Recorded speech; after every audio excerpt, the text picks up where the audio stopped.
Compute this woman, you may remember, she's the one who endorsed fringe conspiracy theories and repeatedly indicated support for executing prominent Democratic politicians. Now she's dialing 911 because she got made fun of. Note to Jimmy Kimmel, not only would Marjorie Taylor Greene's husband make quick work of you, but Rep.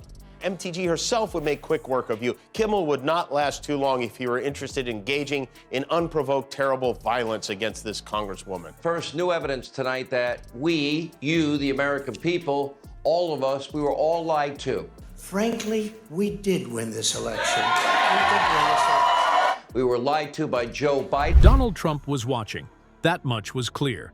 The glare in his eyes, the tightened lips, the trembling hand gripping his phone, it all gave it away. He'd been silent on Truth Social for a few hours, which in Trump time was equivalent to a week of ominous quiet. Everyone around him, from aides to his inner circle, knew something was brewing. And then it happened. It started on Jimmy Kimmel Live, a show Trump famously despises but can't stop watching. Kimmel, never one to hold back, had dedicated his entire opening monologue to a string of blistering jokes aimed straight at Marjorie Taylor Greene. But what turned it from comedy to national chaos was one biting punchline that instantly exploded online. This afternoon, she wrote, "You were joking. You hide your misogyny and your racism behind your jokes on ABC. This was a dog whistle to the violent left to assault me or worse, and you're misspelled you're, of course." Hey, you know, all these crazy people in Congress, all of these low IQ individuals in Congress right now, there's one guy who's responsible for that, and that's Donald Trump. He wearing a mask while Senator Cruz replied to this. That was not written to him. Bizarre. 535 members of Congress can attend the State of the Union without wearing masks. Still not good enough for Hollywood. If Marjorie Taylor Greene had one more brain cell, she'd still be outnumbered by a toaster. The crowd erupted. Laughter rippled through social media. Twitter lit up with hashtags like #KimmelRoasts MTG and #TrumpTriggered. But it wasn't just the usual internet meme crowd watching, it was Trump himself, holed up at Mar-a-Lago, seething. He'd always defended MTG, not necessarily because he liked her, but because she was loyal. She'd backed his every wild claim, echoed his election conspiracies, and made her presence felt like a MAGA bulldozer in Congress. So when Kimmel mocked her intelligence, Trump took it personally, very personally. Within minutes of the clip circulating, the rage boiled over. An anonymous source from Mar-a-Lago later said he started pacing like a caged lion, muttering under his breath, demanding someone call Fox News, texting allies in all caps. Then came the first outburst, a full-on Truth Social meltdown. He posted at 1:37 a.m., "Jimmy Kimmel, washed up, no talent, ratings disaster, thinks he's funny, mocking a patriot like Marjorie Taylor Greene. He's just another tool of the radical left. Sad." But that wasn't enough. He continued, post after post, ranting about Kimmel, ABC, late-night, garbage shows, and even made veiled threats about launching his own network to crush the fake comedy elite.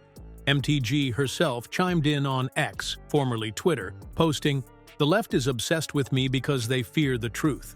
Jimmy Kimmel is a D-list clown who couldn't debate a cucumber. MAGA strong."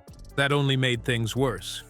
The next morning, mainstream media latched onto the outburst.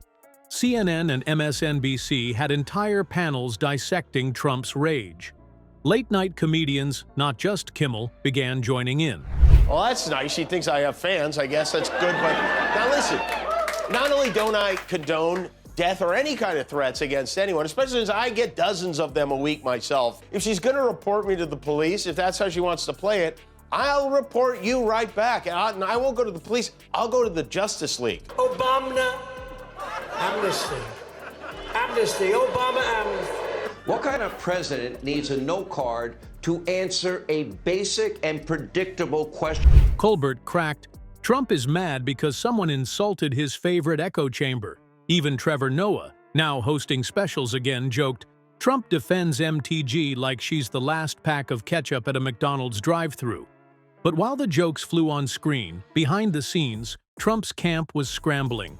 Advisors tried to get him to calm down, to drop the feud before it snowballed. But Trump wasn't having it.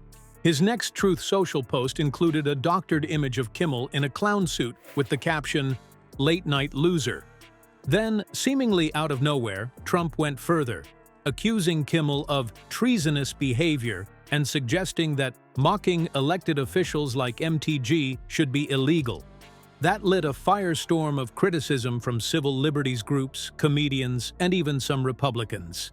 "This is absurd," one GOP strategist said. "It's not just unhinged, it's politically suicidal." But Trump, ever the performer, didn't stop there. He went on to call for an investigation into late-night propaganda, claiming the shows are coordinated attacks against true American voices. On fringe platforms, conspiracy theories began popping up about the deep state infiltrating comedy.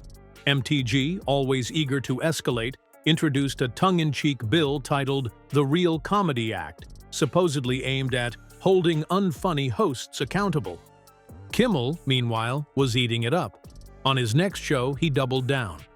"I guess I hit a nerve," he smirked, before bringing out a cardboard cutout of MTG wearing a tinfoil hat and holding a sign that read, "Space lasers ate my constitution."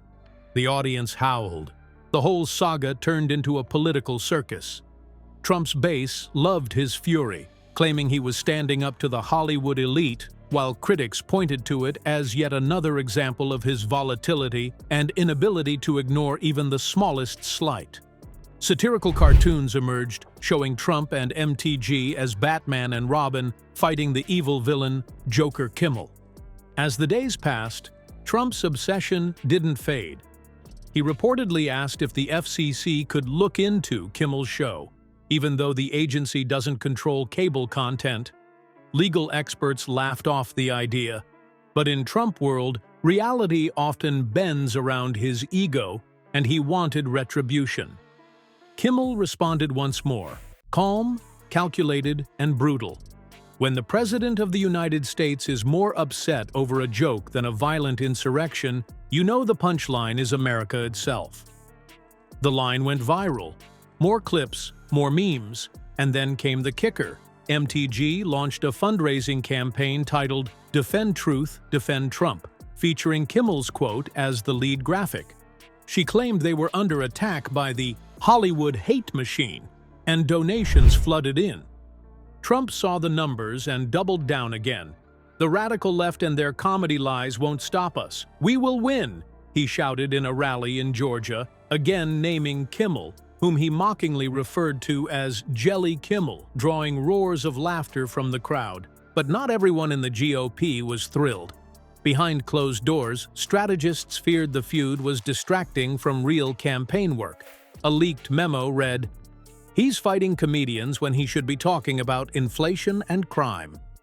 Still, the MAGA base remained loyal. The feud had turned into entertainment, a sideshow, a drama, and in a twisted way, it was working. Trump was back in headlines, back dominating airtime. And as always, he believed if people were talking about him, he was winning.